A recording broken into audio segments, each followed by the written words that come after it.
Okay, this last snippet on equilibrium should, through illustration, give you some concept of where we're going with this. Because from equilibrium, we run into acids and bases, which introduces you to the Ka, Kb of acids and bases, which later morphs into pH. pH being the strength, if you want to think of it, of an acid or a base. So with 7 being the neutral. Now, equilibrium is not a waste because, as you can see in the setup I have here, starting with an example, if your pressure at the beginning, or starting pressure is 1 atmosphere, your K is equal to 64. The problem of N2O4 gas decomposing to form NO2 will be written as K equals to 2x squared over 1 minus x. Or if you do your little algebra and find it's 4x cubed over 1 minus x. And that comes out to be 0.11. Now, if K is equal to 64, then K is equal to, I guess I got to put the cart before the horse, my bad. This expression works out here, then comes back. So, anyway, K is equal to 0.64 is equal to x times x over 1 minus x times 1 minus x for your components.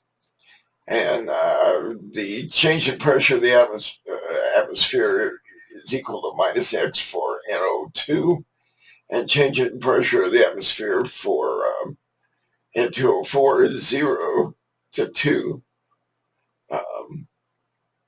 x. Now, the pressure equilibrium for the atmosphere is 1 minus x, and for NO2 it's 2x. So over here we substitute those pressures, and that's where I get the 0.11. Repeating again, the pressure for the atmosphere of the NO2 is a minus x, and the pressure for the atmosphere for the N2O4 is 0 to 2x. And in this instance, we just put it at 2x. And divide through and solve with K 0.64 given, you come out with 0.11. Now, quadratics are often used when little information is given in these equilibrium expressions. And then we take the plausible values. For those of you that don't remember your algebra, you get plus or minus values, and you choose a variable which is, we could say, just reasonable. Take the reasonable value for use. Okay, and I'll illustrate that a bit. Say ax squared plus bx equals 0.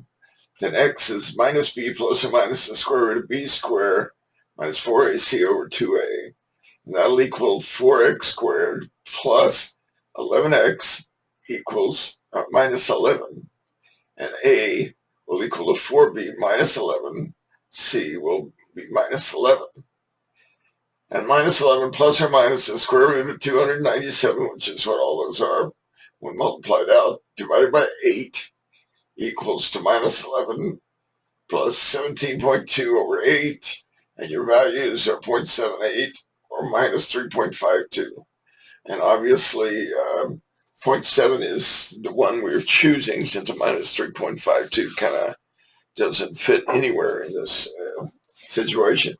So the partial pressure for the NO2 is 2 times 0.78 atmospheres, which is 1.56 atmospheres, and the partial pressure for the N2O4 is 1 minus 0.78 or 0.22 atmospheres.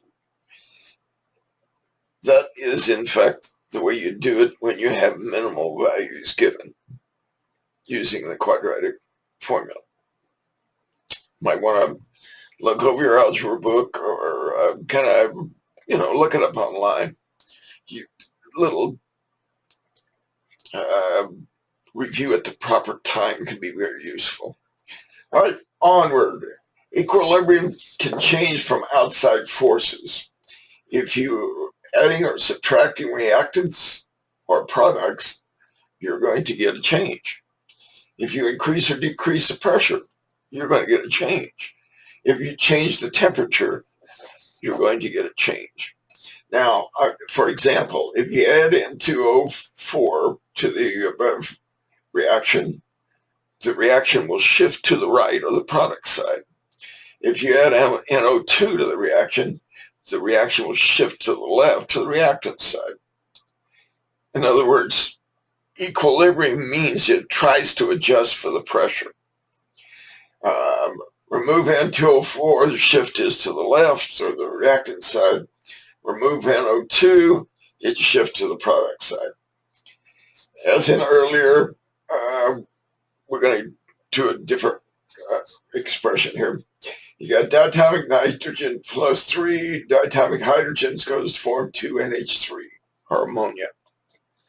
The change in the hydrogen, or the heat of the formation of the ammonia is when you react the N2 and the H2 produces 92.2 kilojoules of energy.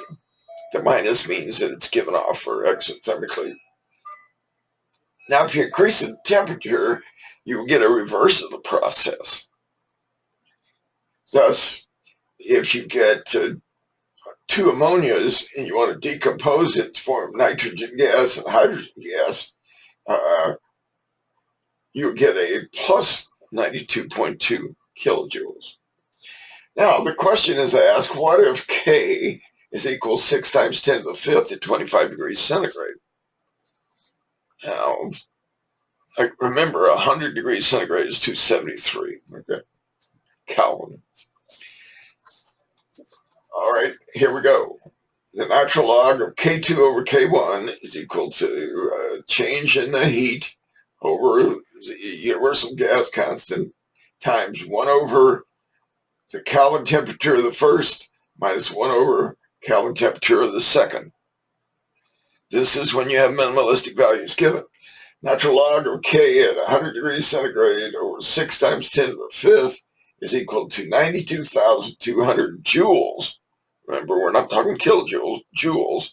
When you change kilojoules to joules, you multiply it by 1,000 over R, which is 8.2306 joules per mole Kelvin, times the temperatures, which is 1 over 298 minus 1 over 373 equals 7.5, negative 7.5. K at 100 over 6 times 10 to the 5th is equal to 6 times 10 to the 4th. The K equilibrium is 4 times 10 to the 2nd. This tells you, thus, it goes down as the temperature increases and up as the temperature decreases. This is a proof of my original statement back up here. If the temperature increases, the equilibrium always attempts to absorb it if it can. If it can, it drives the equilibrium to the right or to the product side. If you decrease the temperature of an equilibrium function, it tries to absorb it, but if it can't, it drives it to the reactant side. So if you keep that in mind, you'll be able to understand these equilibriums a little better.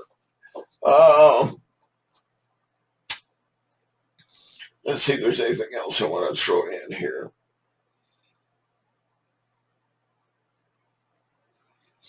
Just go back and review your natural log functions from the first half of this series on equilibrium, and you should do fine with this. Okay, next up is acids and bases, which I think you'll find Um, a bit less tedious and a bit more interesting.